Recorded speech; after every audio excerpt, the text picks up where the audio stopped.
وعلیکم السلام ورحمۃ اللہ۔ بلا شبہ اللہ کے آخری رسول محمد صلی اللہ علیہ وآلہ وسلم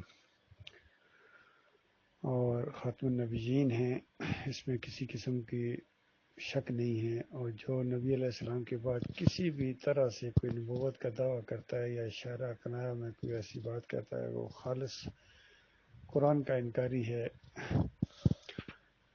مسئلہ یہ ہے کہ جو صوفیوں نے خدائی کے دعوے کیے ان کا کیا بنے گا؟ عبد القادر جیلانی، محی الدین چشتی، علی حجویری، مجدد الفسانی، شاہ ولی اللہ کا پورا خاندان، انہوں نے جو خدائی کے واقعات بیان کیے ہیں اپنے، ان کا رد کون کرے گا؟ شاہ ولی اللہ صاحب کہتے ہیں کہ میرے والد صاحب خالص اللہ تھے۔ کہتے ہیں ایک مرتبہ ایک جماعت آئی، والد صاحب نے پوچھا کہاں کا ارادہ ہے؟ کہنے لگے اللہ سے ملنے جا رہے ہیں۔ والد صاحب کہتے ہیں میں بھی چلتا ہوں ساتھ۔ آگے گئے اور آگے نماز کا وقت آ گیا، لوگوں نے کہا کہ یہ بزرگ صفت ہے، ان کو آگے کرو امامت کے لیے۔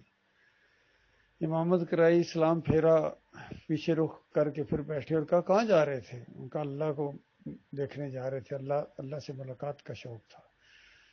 تو کہنے لگے شاہ ولی اللہ صاحب کہ میرے والد صاحب نے کہا کہ تمہارے سامنے تو بیٹھا ہوا ہے۔ پھر شاہ ولی اللہ صاحب لکھتے ہیں کہ میرے والد صاحب کے سامنے ان کا مرید آیا، سلطان محمد گھوڑے کے اوپر سوار۔ تو والد صاحب نے کہا گھوڑا تو بہت خوب ہے لیکن عمر کم ہے۔ تو مرید تھا سچا، مان گیا کہ پیر صاحب جو کہہ رہے ہیں کہ عمر کم ہے تو یقیناً کم ہوں گی عمر۔ ان کا حضرت ایسا نہیں ہو سکتا کہ میری بیوی ہے، میں اس سے بہت تنگ ہوں، بہت لڑتی ہے میرے سے، جگڑالو ہے۔ گھوڑے کی عمر میری بیوی کو لگا دو، بیوی کی عمر گھوڑے کو لگا دو۔ شاہ ولی اللہ صاحب کہتے ہیں والد صاحب مسکرائے اور کہا ایسے ہی ہو جائے گا، اور پھر ایسا ہی ہو گیا۔ 3 مہینے بھی نہیں گزرے تھے، بیوی سے جان چھوٹی اور گھوڑے نے لمبی عمر پائی اور بڑا خوب فائدہ کمایا۔ کہتے ہیں تایا تھے وہ، مسجد میں ایک دفعہ بیٹھے ہوئے تھے، مریدوں کی محفل تھی، اور کسی نے کہا کہ اولیاء اللہ ہوا کرتے تھے اب کہاں؟ کہتے ہیں تایا صاحب کو جوش آیا اور کہا کہ کیا کہا تو نے؟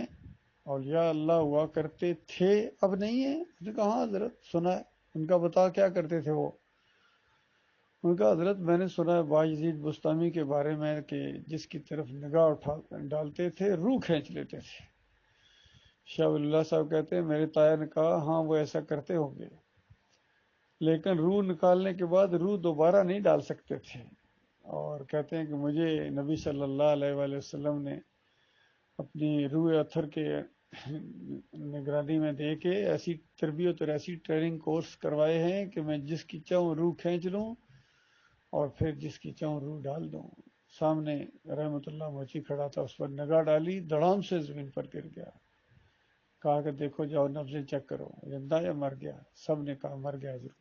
کہا کہو تو زندہ کر دوں، کہو تو پھر اسی حالت میں چھوڑ دوں۔ سب نے کہا حضرت چھوٹے چھوٹے بچے اس پر رحم کرو۔ پھر دوسری نگاہ ڈالی، کھڑا ہو گیا۔ عبد القادر جیلانی کی 12 سال کی کشتی زندہ کرنے کے واقعات تو پوری دنیا جانتی۔ تو اللہ کے بندو ان کا کیا بنے گا؟ ان خدائی کے دعوے داروں کا، جن کو آج رحمت اللہ علیہ اور نہ جانے کیا حضرت اور بزرگ، اور کسی کو داتا اور کسی کو دستگیر اور کسی کو غوث اور غوث الاعظم کے القاب دیے گئے، ان کا کیا بنے گا؟ ان کے اوپر کون بولے گا؟ ان کے خلاف کون جہاد کرے گا؟